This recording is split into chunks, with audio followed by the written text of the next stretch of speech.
ನಾನು ಈಗ ಒಂದು ಬಹಳ ಆಕರ್ಷಕವಾದ ಸ್ಥಳದಲ್ಲಿದ್ದೇನೆ. ಇದು ಕೃಷ್ಣನಗರದಲ್ಲಿರುವ ಗುರ್ನಿ ಎಂಬ ಪ್ರದೇಶ. ಇದು ಬಂಗಾಳದ ನಾದಿಯಾ ಜಿಲ್ಲೆಯ ಒಂದು ಭಾಗವಾಗಿದೆ. ಈಗ ಇದು ಭಾರತದ ಕೆಲವು ಅತ್ಯುತ್ತಮ ಜೇಡಿಮಣ್ಣಿನ ಕುಶಲಕರ್ಮಿಗಳಿಗೆ ನೆಲೆಯಾಗಿದೆ. ಈ ಪ್ರದೇಶವು ಹೈಪರ್ ರಿಯಲಿಸ್ಟಿಕ್ ಮಾಡೆಲ್ ತಯಾರಿಕೆಯಲ್ಲಿ ಪರಿಣತಿಯನ್ನು ಹೊಂದಿದೆ. ಅಂದರೆ ಅವರು ಮಾಡುವ ಮಾಡೆಲ್ಗಳು ನಿಜ ಜೀವನವನ್ನು ಬಹಳ ಹತ್ತಿರದಿಂದ ಹೋಲುತ್ತವೆ. ಈಗ ನಾನು ಇಲ್ಲಿನ ಅತ್ಯುತ್ತಮ ಕುಶಲಕರ್ಮಿಯ ಕಾರ್ಯಾಗಾರದಲ್ಲಿ ಇಲ್ಲಿನ ಅತ್ಯುತ್ತಮ ಕುಶಲಕರ್ಮಿಯ ಬಳಿ ಇದ್ದೇನೆ. ಅವರ ಹೆಸರು ಸುಬೀರ್ ಪಾಲ್. ಅವರು ರಾಷ್ಟ್ರ ಪ್ರಶಸ್ತಿ ವಿಜೇತರು ಮತ್ತು ಇದು ಅವರ ಕಾರ್ಯಾಗಾರ. ದಾದಾ, ಮೊದಲನೇದಾಗಿ ನೀವು ಇದನ್ನ ಹೇಳಿ, ನಾನು ಈ ವಿಷಯದಿಂದ ಬಹಳ ಆಶ್ಚರ್ಯಚಕಿತನಾಗಿದ್ದೇನೆ. ನೀವು ಮಾಡಿರುವ ಈ ಮಾಡೆಲ್ಗಳನ್ನು ಇಷ್ಟು ರಿಯಲಿಸ್ಟಿಕ್ ಆಗಿ ಹೇಗೆ ಮಾಡಿದ್ದೀರಿ? ಹೌದು ನೋಡಿ, ನಮ್ಮ ಕೃಷ್ಣನಗರವು ರಿಯಲಿಸ್ಟಿಕ್ ಕೆಲಸದಲ್ಲಿ ಫೇಮಸ್ ಆಗಿದೆ. ಹಾಗಾಗಿ ನನ್ನ ತಂದೆ, ಅಜ್ಜ ಎಲ್ಲರೂ ಇದೇ ಕೆಲಸವನ್ನು ಮಾಡುತ್ತಿದ್ರು. ಅದರಿಂದಲೇ ನಾವು ಕಲ್ತಿದ್ದೇವೆ.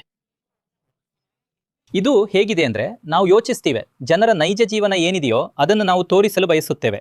ಆದ್ದರಿಂದ ನಾವು ಎಷ್ಟು ರಿಯಲಿಸ್ಟಿಕ್ ಆಗಿ ಮಾಡಲು ಸಾಧ್ಯವೋ ಅಷ್ಟು ಮಾಡಲು ಪ್ರಯತ್ನಿಸುತ್ತೇವೆ.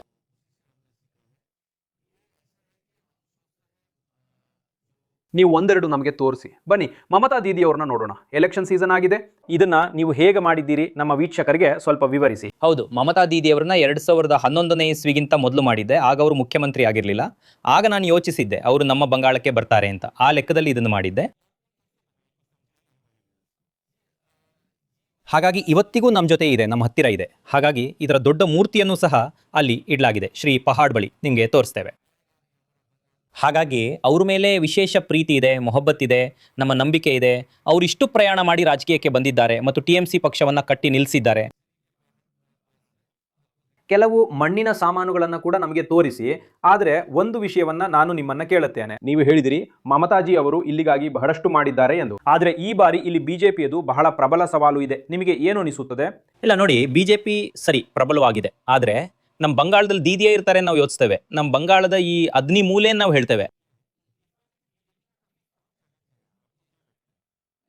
ಬಿಜೆಪಿ ಹೇಳುತ್ತದೆ ನಿಮ್ಮಂತಹ ಜನರಿಗಾಗಿ, ಶ್ರಮಿಕರಿಗಾಗಿ, ಕುಶಲಕರ್ಮಿಗಳಿಗಾಗಿ ಸಾಕಷ್ಟು ಕೇಂದ್ರ ಯೋಜನೆಗಳಿವೆ, ಅವನ್ನು ಮಮತಾಜಿಯವರು ಜಾರಿ ಮಾಡಿಲ್ಲ ಎಂದು. ಇಲ್ಲ ನೋಡಿ, ರಾಜಕೀಯದ ಮಾತುಗಳಂತೂ ನಮ್ಗೆ ಹೆಚ್ಚು ಅರ್ಥ ಆಗೋದಿಲ್ಲ. ನಾವು ಹೀಗೆ ಹೇಳ್ತೀವಿ, ಯಾವುದೇ ಪಕ್ಷ ಬರಲಿ, ಅದು ನಮ್ಮ ಉದ್ದೇಶವಲ್ಲ. ಉದ್ದೇಶವೇನೆಂದರೆ ನಮ್ಮ ದೇಶದ ಪ್ರಗತಿ ಆಗಬೇಕು, ಅಭಿವೃದ್ಧಿ ಆಗಬೇಕು, ನಮ್ಮದು ಡೆವಲಪ್ ಆಗಬೇಕು. ಇದನ್ನು ನಾವು ಬಯಸ್ತೇವೆ. ನಾನು ಮಿನ್ಮಾ ಅವರಿಗೆ ಇದರ ಮೇಲೂ ಗಮನ ಹರಿಸಲು ಕೇಳುವುದಾದರೆ, ಈ ಮಣ್ಣಿನ ಮೂರ್ತಿಯನ್ನು ಬಿಚ್ಚುವುದನ್ನು ನೀವು ನೋಡಬಹುದು. ಈಗ ಇವುಗಳನ್ನು ಖಂಡಿತವಾಗಿಯೂ ಗ್ರಾಹಕರ ಬೇಡಿಕೆಯ ಮೇರೆಗೆ ನಿರ್ಮಿಸಲಾಗಿದೆ ಮತ್ತು ಅವು ಸೂಕ್ಷ್ಮವಾಗಿವೆ, ಏಕೆಂದರೆ ಅವುಗಳನ್ನು ಇನ್ನೂ ಮಾಡಲಾಗುತ್ತಿದೆ. ಆದರೆ ಇಲ್ಲಿನ ವಾಸ್ತವಿಕತೆಯನ್ನು ನೀವು ನೋಡಬಹುದು. ನೀವು ಇಲ್ಲಿ ಮಾಡಿರುವ ಶಿಲ್ಪಗಳ ಬಗೆಯನ್ನು ನೋಡಬಹುದು. ಮತ್ತು ನಾನು ಸುಬಿದಾ ಅವರಿಗೆ ಇದು ಏನು ಮತ್ತು ಇದನ್ನು ಹೇಗೆ ಮಾಡಲಾಗುತ್ತದೆ ಎಂಬುದರ ಬಗ್ಗೆ ನಮಗೆ ಒಂದು ಕಲ್ಪನೆ ನೀಡಲು ಕೇಳುತ್ತೇನೆ. ದಾದಾ, ಇದೇನು ಮೊದಲು ಇದನ್ನು ಹೇಳಿ ಮತ್ತು ಹೇಗೆ ಮಾಡಿದ್ದು? ಇದು ಹೇಗಿದೆ ಅಂದರೆ, ನಮ್ಮ ಪ್ರಸಿದ್ಧ ದೇವತೆ ಕಾಳಿ ಮಾತೆ ಇದೆಯಲ್ಲ, ಇದು ಕಾಳಿ ಪೂಜೆಯ ಸಮಯದಲ್ಲಿ ಹೆಚ್ಚು ನಡೆಯುತ್ತದೆ.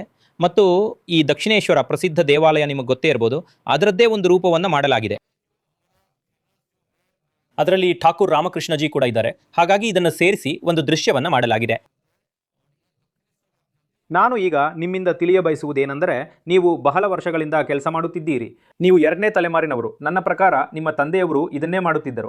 ಈಗೆಲ್ಲ ನೀವು ಏನು ಮಾಡ್ತೀರೋ ನನಗೆ ಖಾತ್ರಿ ಇದೆ, ಇದು ಬಹಳ ಸೂಕ್ಷ್ಮವಾದ ತಾಂತ್ರಿಕ ಕೆಲಸವಾಗಿದೆ. ಇಂದಿಗೆ 10 ವರ್ಷಗಳ ಹಿಂದೆ ನಿಮ್ಮ ಬಿಸ್ನೆಸ್ ಹೇಗಿತ್ತು, ಅದಕ್ಕೂ ಇವತ್ತಿಗೂ ಏನು ವ್ಯತ್ಯಾಸ ಬಂದಿದೆ? ಇದು ಪಾಸಿಟಿವ್ ಆಗಿದೆಯಾ ಅಥವಾ ನೆಗೆಟಿವ್? ಏನದು? ನೋಡಿ, ನೆಗೆಟಿವ್ ಪಾಸಿಟಿವ್ ಎರಡು ಕಡೆ ಇದೆ. ನೆಗೆಟಿವ್ ಏನಂದರೆ, ಇಲ್ಲಿನ ಕಲಾವಿದರಿಗೆ ಅಷ್ಟೊಂದು ಬೇಡಿಕೆ ಇದೆ, ಆದರೆ ಅಷ್ಟು ಉತ್ಪಾದನೆ ಆಗೋದಿಲ್ಲ.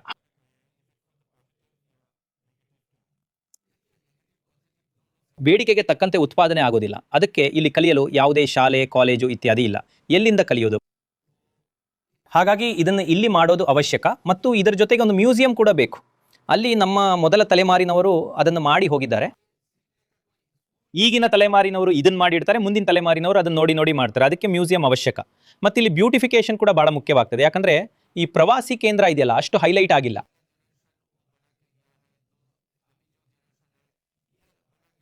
ಇದು ಹೈಲೈಟ್ ಆಗಬೇಕು. ಯಾಕೆಂದರೆ ಇಲ್ಲಿ ಬಹಳಷ್ಟು ಕಲಾವಿದರಿದ್ದಾರೆ, ಅವರು ಮನೆಯಲ್ಲೇ ಕುಳಿತು ಕೆಲಸ ಮಾಡ್ತಾರೆ.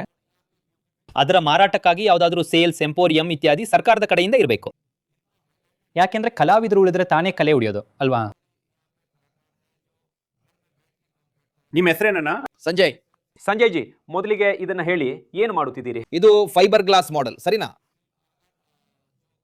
ಇದನ್ನು ಚಾಲಿಯಲ್ಲಿ ಹಾಕಬೇಕಾಗುತ್ತದೆ. ಹೌದು. ಅಂದ್ರೆ ಇದೇನ್ ಮಾಡ್ತಾ ಇದ್ದೀರಾ ನೀವು? ಇದು ಆ ಮೂರ್ತಿ ಪೂಜೆಗಾಗಿ ಇರುವ ಮೂರ್ತಿಯ ಚಾಲಿ ಬ್ಯಾಕ್ಗ್ರೌಂಡ್. ಓ, ಅದರ ಬ್ಯಾಕ್ ಗ್ರೌಂಡ್ ಮಾಡ್ತಾ ಇದ್ದೀರಾ. ಬ್ಯಾಕ್ ಗ್ರೌಂಡ್ ಮಾಡ್ತಾ ಇದೀವಿ. ನೀವು ಸಂಜಯ್ ಜಿ ಈ ಕೆಲಸ ಯಾವಾಗಿನಿಂದ ಮಾಡ್ತಾ ಇದ್ದೀರಾ? 20 ವರ್ಷದಿಂದ.